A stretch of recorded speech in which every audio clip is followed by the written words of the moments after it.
데이터 사이언티스트의 일상이라는 제목으로 제가 평소에 생각하던 그 데이터 관련 이야기를 좀 전개할까 합니다.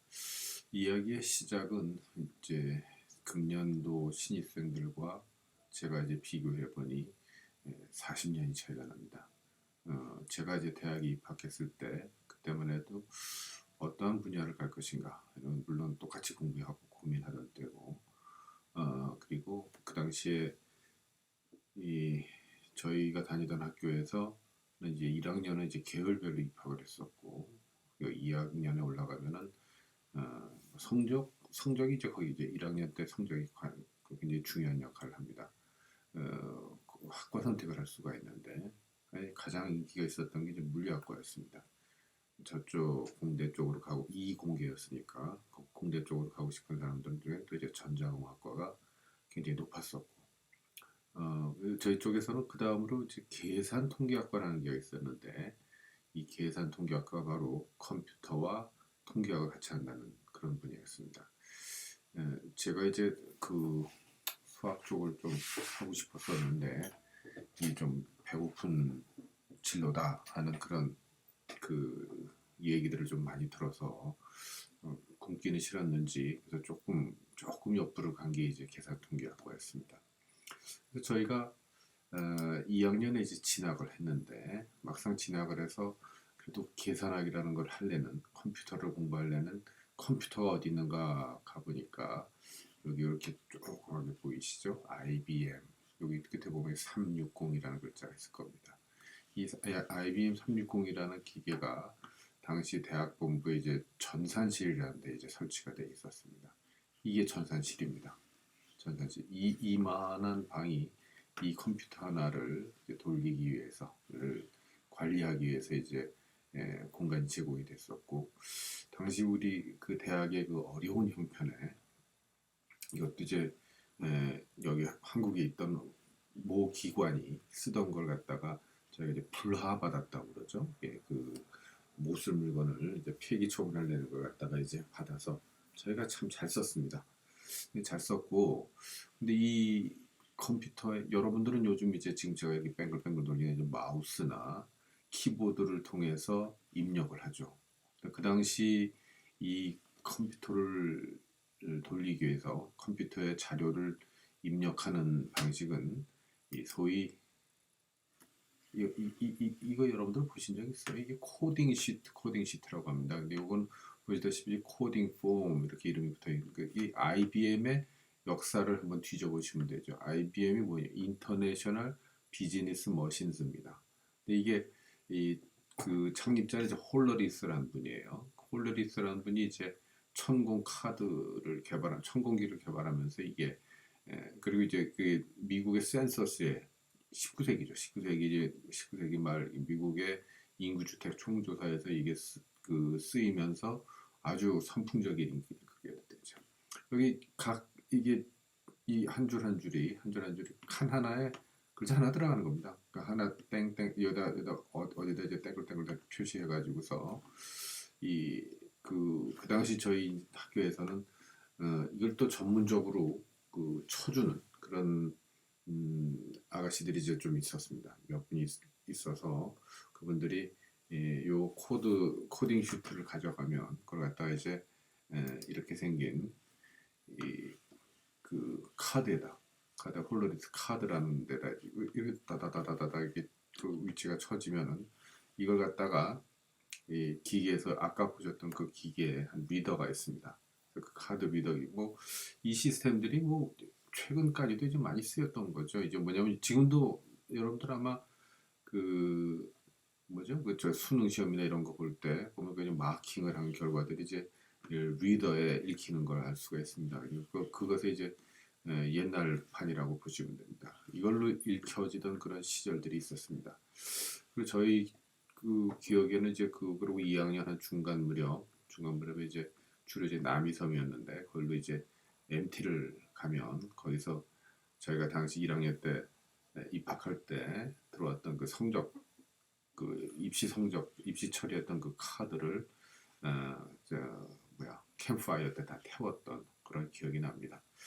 그렇다면 이 모든 그리고 이제 이 데이터 사이언스라는 것의 이제 시작은 어디서 시작되는가? 그것은 이제 바로 이 건물입니다. 이 지역 여기가 어디냐면은 저 전화기를 만든 사람이 누구죠? 윌리엄 벨이죠. 윌리엄 벨이 세운 회사가 AT&T입니다. 우리나라에 이제 KT가 있는 것처럼 미국에 이제 AT&T가 바로 전화. 이게 전화의 큰 특징은 뭐였냐면 바로 멀리 있는 사람들과 소통할 수 있게 해주는 거죠. 커넥트입니다. 커넥트. 연결시켜주는 그 네트워크의 시작이었고 그러면서 많은 돈을 벌게 되니까 그 많은 돈을 벌고서 그 연구 개발에 굉장히 많은 투자를 했습니다. 그 R&D에 투자했을 때 그 R&D를 해준 역할이 이 벨 연구소입니다. 이 벨 연구소에서 거의 많은 기초 연구들이 이루어졌는데 그 중에서 70년대 초에 이제 한 그룹이 소위 여기서 발생되는 그 많은 데이터들을 이제 분석하고 싶어하는 그런 그룹이 좀 하나 생겨납니다. 그 이제 그분 중에 대표적인 분이 이제 이 존 체인버라는 분이고 같이 우리 베커 이런 사람들하고 같이 썼던 책이 뭐 저한테는 그 책들이 다 그냥 남아있고 S라는 책이 그 다음에 이제 New S Language라는 책 그러고서 이제 Statistical Models in S 보다시피 이게 통계 분석을 하기 위한 그런 언어를 이분들이 이제 만들었습니다. 통계 소프트웨어를 그러니까 통계 소프트웨어를 개발했는데 그 이제 구조 모양은 이제 랭귀지처럼 컴퓨터 랭귀지처럼 생겼던 거였죠. 근데 이게 묘한 것이 통계 분석을 하다 보면 프로그램에 관심을 갖게 되는 그런 묘한 매력. 자, 요분의 이분 이름은 존 체인버스입니다. 존 체인버스 지금 이제 거기 나와서 스탠포드의 뭐 컨설턴트인가 뭐 이렇게 지금 그렇게 가 계실 거예요. 그래서 이분이 만들었던 S는 거기다 이제 좀 기능들이 추가되면서 S 플러스라는 이름으로 상용 이건 상용 버전입니다. 그래서 S 플러스라는 이름으로 굉장히 비싼 가격에 팔립니다. 팔리는 소프트웨어가 됩니다. 저도 제가 공부하던 학교에서 UC 버클리입니다. 버클리에서 당시 그 S를 갖다 선 워크스테이션에 설치해서 쓰던 걸 이제 배웠던 적이 있습니다. 제가 배웠다기보다는 저는 이제 잠시 조금씩 써보고, 야 이거 괜찮다 하고 그 안에 있었던 이제 선 워크스테이션의 이제 그 큰 기능들 중에 유닉스에 보면은 이 워드 프로세서로 nrope, trope라는 것들이 들어 있습니다. 그걸로 이제 석사학위 논문을 그 당시 소위 전자 출판을 하다시피 했던 첫 경험이 그러면서 S로 몇 가지 분석을 하면서 이거 굉장히 편하겠구나 하는 생각을 하면서 돌아왔습니다. 돌아와서 당시 몇 가지 소프트웨어들을 갖고 왔지만 이제 다 되게 불법 복제물들이었고 그런 걸 별 의식 없이 쓰다가 잠시 호주에 나가서 일하는 동안에 거기 이제 윈도우용이 처음으로 출시가 됩니다. 윈도우 이제 3.0 이렇게 되는 그 버전들이 나온 거를 상당히 비싼 거 900불인가 그렇게 줬던 것 같아요. 엄청난 돈을 주고 그걸 사서 근데 이제 디스켓으로 3.5인치 디스켓 6장인가 이렇게 된 거 그걸 이제 가지고 와서 이제 수업하는데 쓰고 그래서 교재를 만들어 가던 중에 그걸 어떻게 더 학과에서 쓰기엔 좀 너무 비싸기도 하고 그래서 이 당시 S 플러스를 한국에서 팔던 벤더들하고도 뭐 여러 가지 협력을 했었습니다만은 그렇게 잘 되지 않고 좀 미니탭이나 이런 쪽으로 또 조금 저렴한 버전으로 넘어갔었던 기억이 납니다. 근데 그 S 플러스는 이렇게 상용이 고가이다 보니까 사용자들이 굉장히 국한됐고 굉장히 그 기업, 학교 이런 데를 이제 예산을 좀 쓸 수 있는 돈이 있는 쪽으로 국한될 수밖에 없었고 크게 성장하지 못합니다. SaaS나 SPSS가 굉장히 인기를 끌었던 거에 비해서 반면에 그리고 이게 당시 화면인 S 플러스네요. S 플러스 그래서 보시다시피 뭐 파일 쪽에서 이제 통계가 상당히 여러 가지 기능이 있었던 거는 저도 이제 기억이 납니다. 그리고 저한테 CD가 있었는데 그 CD로 어딘가 제가 잃어버렸어요. 그래서 그걸 지금도 좀 굉장히 아쉽긴 한데 반면에 그 중간 그것도 1990년대 초반에 이제 또 하나의 큰 혁명이 일어나죠. 혁명이 뭐냐면은 소위 이제 우리 연결하고자 싶은 연결하고자 처음에 문서에서 간단하게 출발했던 마크업이라는 걸 통해서 하이퍼텍스트라는 개념이 도입되면서 이분의 이름은 이제 저랑 성씨가 같습니다. 뭐 조금 다르죠. 이제 다르긴 한데 팀 버너슬리라는 분입니다. 버너슬리가 이제 성이니까 좀 그 뭐 정확하게 이시라고 할 수는 없겠죠. 합성인가? 지금 팀 버너슬리는 HTML을 만들어서 이 우리가 그 소통하는 방식의 큰 혁명을 소위 웹이라는 것을 월드와이드라는 걸 도입한 그러고 80년대까지 그렇게 보내더니 이제 이 2000년대 초반 2000년 9년 그때 테드 강연에 이제 좀 여러 번 출연을 합니다. 그 테드 강연에 나가서 강력하게 주장했던 거냐 데이터 좀 쓰게 해다오 데이터를 그래서 이제 그 유명한 강연이 뭐냐면 raw data now 당장 숨기고 있는 데이터들을 정부 특히 정부 쪽에다 공공 데이터 같은 거 다 당장 개방해라. 근데 그 외침과 그 외침에 뭐 동조했다고 할지 호응이 들어왔다고 할지 미국의 이제 data.gov라고 해서 미국 정부의 그 공개된 데이터 근데 이게 엄청납니다. 이 데이터들이 그러니까 이 데이터들을 활용하는 이래서 데이터 소위 이제 뭐 빅데이터까지 포함해서요 이게 엄청난 규모의 데이터가 개방됨으로써 우리 같은 사람들한테 아주 식량이 생긴 거죠. 커다란 식량이. 그리고 한편으론 또 하나의 흐름은 아까 말씀드렸던 S 플러스가 상용이기 때문에 지지부진했던 거에 비하면 한편 이제 이분은 또 저하고는 어떤 인연이 있냐면은 저방인가 아니죠 아니야 그럴 리가 없죠. 이제 이분이 이제 그 공부한 데가 이제 그 UC 버클리입니다. 그 로스 이하카라는 분입니다. 로스 이하카 여기 이름을 쓸 수가 없네. 이제 내가 써줬으면 좋겠는데. 근데 이분이 이제 그 저보다는 이제 2년 선배인가 그럴 거예요. 그래서 저보다 어쨌건 먼저 이제 졸업하고 나가고 제가 이제 들어왔는데 제가 들어온 그 연구실이 아마 같았던가 그래요. 아니다. 제가 썼던 연구실은 이제 페로웨이라는 친구가 썼던 방이죠. 왜 이분을 제가 그렇게 기억하고 있는지 모르겠는데 이분이 이제 고향이 뉴질랜드로 돌아갑니다. 뉴질랜드로 돌아가서 거기서 이제 이 아까 S 플러스가 이제 그렇게 비싼 값인 거에 뭐 분개했는지 어쨌는지 모르겠지만 그것을 이제 소위 오픈 소스 버전을 개발합니다.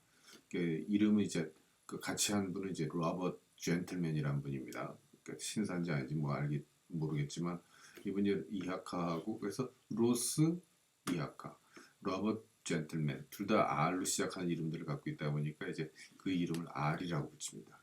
R이 말하자면 이 S의 S 또는 S 플러스의 이제 공개 소프트웨어 오픈 소스 버전이 되는데 그 흐름은 그러면 뭐 올해 옛일로 돌아가면 이제 그 프리 소프트웨어 파운데이션을 이제 리처드 스톨만 같은 그런 정신이라고 보셔도 됩니다.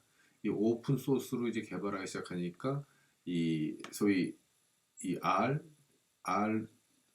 파운데이션 이제 R을 같이 개발하고자 덤벼드는 사람들이 이제 R 코어 팀이라는 게 이제 형성이 되고 그 팀들이 바로 이 R에 대한 모든 것을 이제 그 메인테인하는 그런 그룹이 됩니다.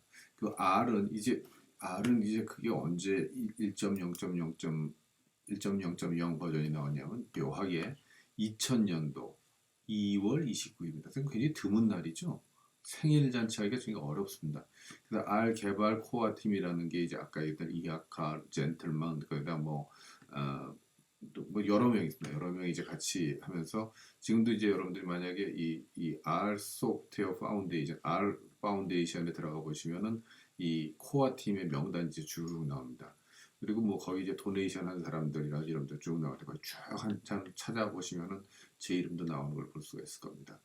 이게 1.0.0이 나오니까 참 저로서는 굉장히 고맙게 느낄 수밖에 없는 게 900불짜리 이걸 갖다가 메인티너스 피 내가면서 하던 거하고 갑자기 이거는 다 오픈 소스로서 freely available 하다 하는 것이 어떤 차이인지 모릅니다. 게다가 기능이 떨어지는 것도 전혀 아니고, 이거 보다시피 그래픽스를 한번 돌려봤을 때 이 명령문들이 이제 거의 다 바뀌었습니다. 뭐 에스크 인터랙티브가 아니고, 그 다음에 이거 바뀌고, 이것도 바뀌고, 그러니까 여기 바깥에 X11 쓰는 건 지금까지도 같지만, 지금 이제 맥용 같으면 쿼르스가 들어가게 되겠죠. 그리고 요 모양이 이제 지금도 이 모양이 그대로 들어가고 있는 건 좀 신기하죠, 그죠?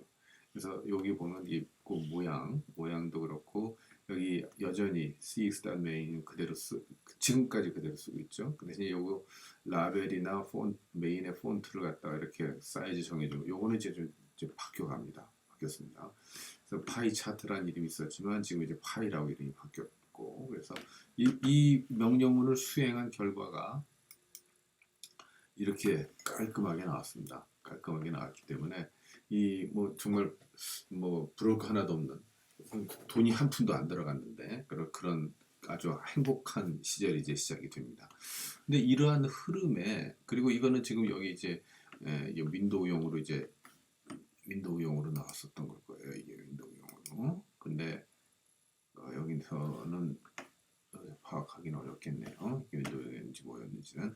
그렇지만 한편으로 이 흐름에 큰 역할을 했던 사람은 역시 리눅스를 개발한 이 오픈 소스의 그 흐름을 아주 크게, 격렬한 한 파도로, 그래서 마이크로소프트나 이런 마이크로소프트와 같은 이제 독점적 그런 소프트웨어 개발의 흐름을 완전히 바꿔놓은 것이 바로 이제 리누스 토발스입니다.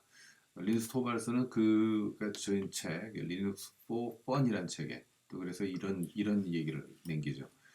대부분의 그 훌륭한 프로그래머들은 그 프로그래밍을 하는 이유가 뭐 돈을 받는다거나 또는 대중으로부터 뭐 칭송을 받기 위해서가 아니라 not because죠. not because but because니까 이게 아니라 B이다. 그래서 재미있기 때문이다. 프로그램을 짜는 일이 재미있기 때문이다. 그리고 아까 제가 뭐라고 그랬습니까? S나 이 R의 큰 마약 같은 점이 뭐냐면은 처음에는 그냥 통계 분석을 하라고 이제 쓱쓱쓱쓱 해서 그리고 이제 뭐 특히 R 같은 경우는 공짜예요 하면서 이제 덜컹 내주기 때문에 써보게 되지만, 쓰다 보면은 저절로 프로그래밍에 대해서 관심을 갖게 되는, 그러면서 프로그램에 빠져드는 그런 묘한 매력이 있습니다. 리누스 토발스가 이제 리눅스를 개발할 때의 환경을 보시면 처음에 커널 하나를 개발해서 그냥 이제 자기가 미닉스를 쓰다 보니까 이 유닉스의 기능을 갖춘 이제 커널이 하나 떴다. 그래서 이걸 내가 같이 올려놓을 테니 같이 개발할 사람, 거기다 붙여갈 사람이 있겠느냐. 이게 여기 그 블리틴 보드에 올려놓은, 게시판에 올려놓은 걸 보고서 사람들이 하나 둘 달려들기 시작하면서 이 개발이 시작이 되죠. 근데 이제 개발이 되다 보면 이제 또 어떤 문제가 생기냐면은 100명이 넘고 뭐 1000명이 되고 이렇게 하면은 그 버전 관리가 이게 보통 일이 아닙니다. 버전 관리가 보통 일이 아니다 보니까 버전 관리 소프트웨어를 또 필요에 의해서 개발을 하죠. 그러니까 정말 재미있으니까 하는 거죠. 재미있으니까. 그러니까 그렇게 해서 개발된 게 또 Git입니다. 저는 이제 리눅스 자체도 매우 중요한, 왜냐하면 여러분들 이제 리눅스가 깔려 있는 게, 리눅스가 이런 오픈 소스라는 큰 장점을 가지고서 개발이 되다 보니까 어떤 기능을 가진 데에도 잘 소위 스며 들어갑니다. 스며 들어가다. 영어로 이제 임베드죠. 임베디드 된 소프트웨어 OS를 만드는데 아주 강점을 갖고 있습니다. 그래서 여러분들 많이 쓸 것 같은데 스마트폰 중에 안드로이드 계열들, 안드로이드가 바로 이제 리눅스의 이런 모바일 OS에 해당하는 것들이죠. 그런 것들. 근데 저는 이제 저 자신은 이게 소위 협업에 있어서 버전 관리라는 걸 또 역시 그것도 이제 오픈 소스 기반으로 개발해준 깃의 공로를 굉장히 더 크게 보고 있습니다.